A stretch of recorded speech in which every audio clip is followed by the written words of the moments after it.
Bitch, I'm taking off, I'm floating out of space. Been too many racks, designer all my ways. Shawty said she feeling me, wanna ride my way. She should be my everything. Alan has finally decided to marry his girlfriend. To do this, they have chosen to hold a lavish ceremony in a chapel in Las Vegas. Once concluded, they travel to the splendor of Malibu to spend their honeymoon in a beautiful rental house. Tonight I'm tangled in my blanket of clouds. A few days pass and, after the passion has been satisfied in multiple ways, they take some time to go out to the backyard and enjoy a cool California night. After a while, Dana, his now wife, comments to him. Alan, look! The girl is pointing towards the sky, but Alan is unable to identify anything in particular. What should I look at? There, you see, that object that is approaching.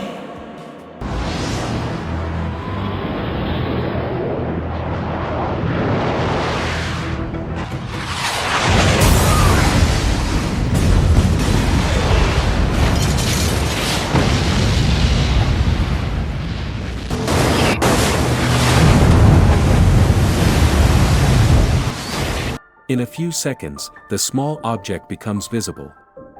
It is a ship that rests gently in the yard of the newlyweds. Two creatures emerge from the spacecraft. Alan is going to run and hide, but Dana stops him. What are you doing? Don't you see that this is something transcendental? We cannot let this event pass. With great curiosity, the creatures approach the bewildered humans. One of them speaks to them. Hello, Earthlings, we come in peace. We want to know more about your planet. Alan continues with his primal impulse of wanting to flee, but Dana holds him tightly and answers them. But we are not leaders of the world or anything like that. The second creature is now the one who speaks. That's what it's about. We want to have direct contact with normal people to have a more precise idea of what you are like. I am Ripley, a female creature, and he is Morphix, a male entity. Ripley continues. As part of our study of your species, we must have full knowledge of all its aspects, so we invite you today to a partner exchange for spatial intimacy. Alan and Dana blush. Alan feels offended by the proposal and doesn't know whether to run or punch the Martian, so he retorts. Gentlemen, or rather lady and gentlemen, know that here on Earth we are faithful to our partners and we are only with our mate.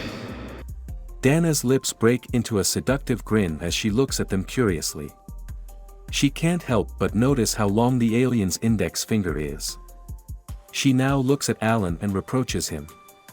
Honey, I get what you are saying and I totally agree, but you must understand that we have been selected to represent humanity. I also want to be faithful to you, but we must sacrifice and accept this couple's invitation. Alan resists, but Dana's angelic gaze convinces him. Each new interstellar couple heads to a different room. Before Dana starts talking to Morphox, important memories come to her mind.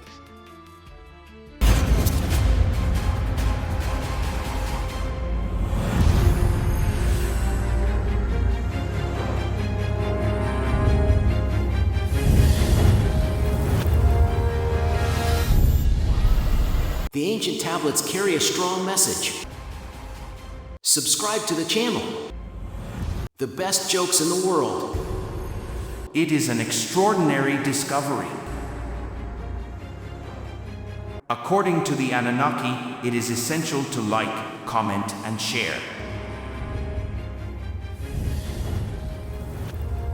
Geo, you looked good with that move.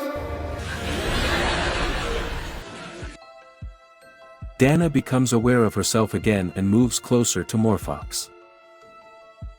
Tell me, does your finger have any other function? The alien is surprised and proceeds to press his navel.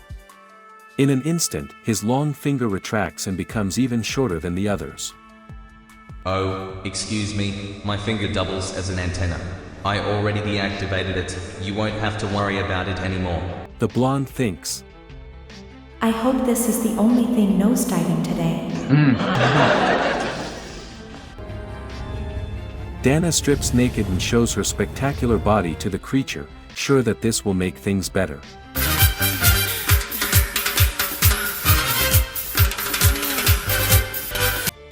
Morphox presses his chin and his clothes disappear, leaving him equally naked.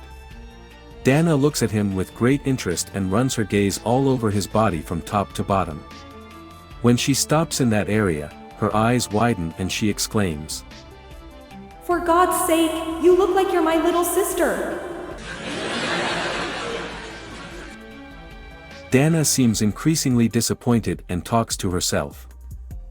It looks like this is going to be a very long night. Longer than a kiss singer's tongue.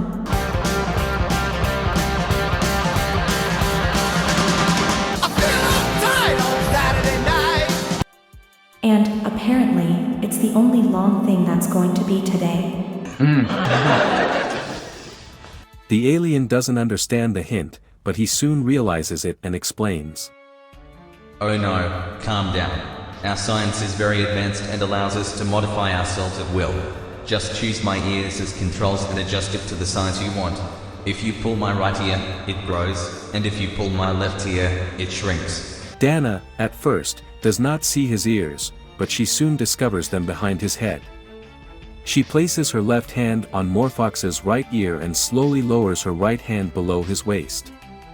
Morphox says, Woman, aren't you going to take my left ear to make adjustments if you need to reduce it? Dana, maliciously, answers. Oh, E.T., I don't need it. My right hand is already where it should be. Adjust your belt, I'm going to take you to infinity and beyond.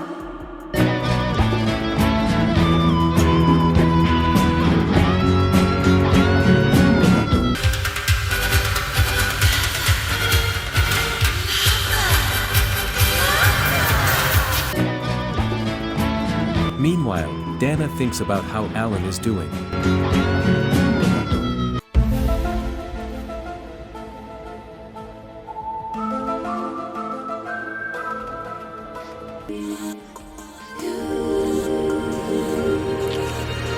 Walking through a dream.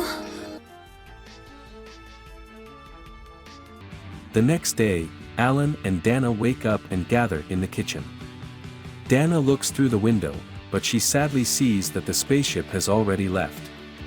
With a deep sigh, but with her face beaming with happiness, she asks Alan. And, tell me, sweetheart. You must have had a wonderful time with the Martian lady. Alan blushes even more than he did the night before. With both hands, he holds his head and answers her. Not at all, my love. It's the most unreal night I've ever had. Surprised, Dana asks why. Alan says, How could it be otherwise, sweetheart? She, the Martian girl, was touching my ears all night long.